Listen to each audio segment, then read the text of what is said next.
What's going on, everybody? Today we're making a quick little video on the Scat. With the biggest question that I've gotten asked is, how am I running headers with no tune, and is it causing any performance issues?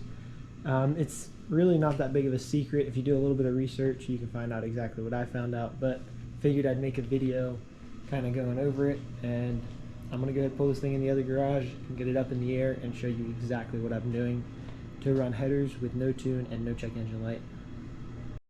Went ahead and got this thing pulled up on the ramps in the garage. Still got the charger torn apart for anybody wondering. Haven't made too much progress on this car since posted on it. Just haven't had time really to get to it. I think from the last video that y'all saw, it's probably just a little bit more prepped than last time, but just haven't had time to be messing with it. But with the Scat, so if you're running catless, as far as like if it's catless mid pipes, if you gutted your own cats, or if you went ahead and did headers, which is the route I took, as you can see, we got the Cook's 1 7/8 long tube headers on the car. I am running no tune with no check engine light. I did have a check engine light for a little bit, which causes the car to, it'll throw a P0420 code.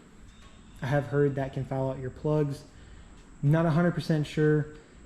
I want to say that's the only code it throws. It might throw two, but I'm not 100% sure. I want to say it's just that P0420. I was running Vibrant J-style O2 spacers, which is basically just a J shape. I'm pretty sure I showed it in the video of installing it. That was throwing O2 sensors stuck lean or rich, or maybe it was both. I think it was lean on one bank and rich on the other bank. Went ahead and replaced the O2 sensors because they were reading a little bit high on the voltage side of it.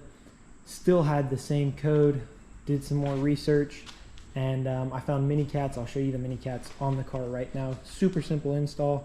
You just pull your O2 sensor out. It's a 90-degree fitting with a catalytic converter on the inside. You thread that in facing upstream, and then you put your O2 sensor in, and it doesn't throw a code.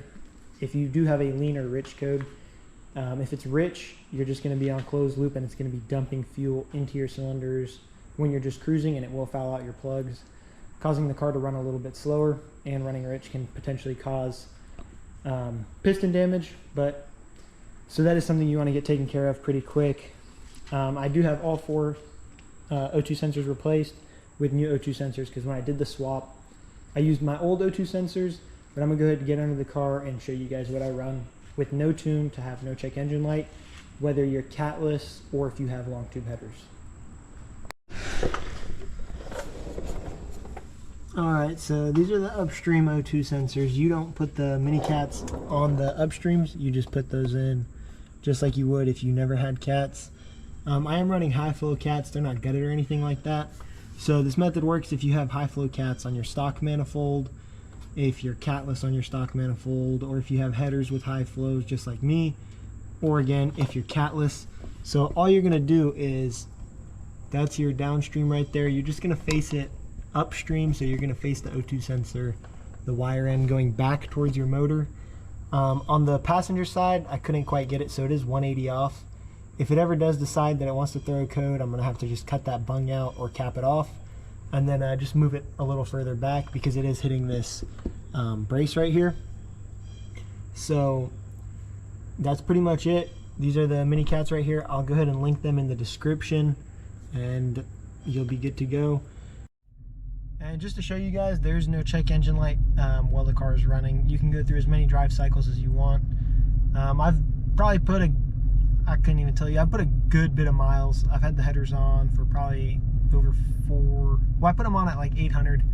We're at 1400. And I had a check engine light roughly at like 1200 last time. So over 200 miles.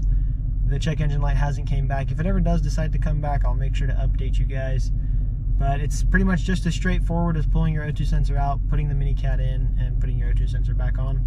The car runs like it should. It doesn't do any like weird things with the throttle. Like when I did have the check engine light and you would punch it, it would almost kind of like rubber band it.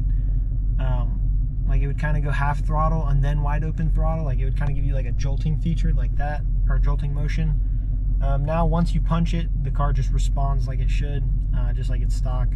You might pick up a little bit of horsepower going catless with no tune.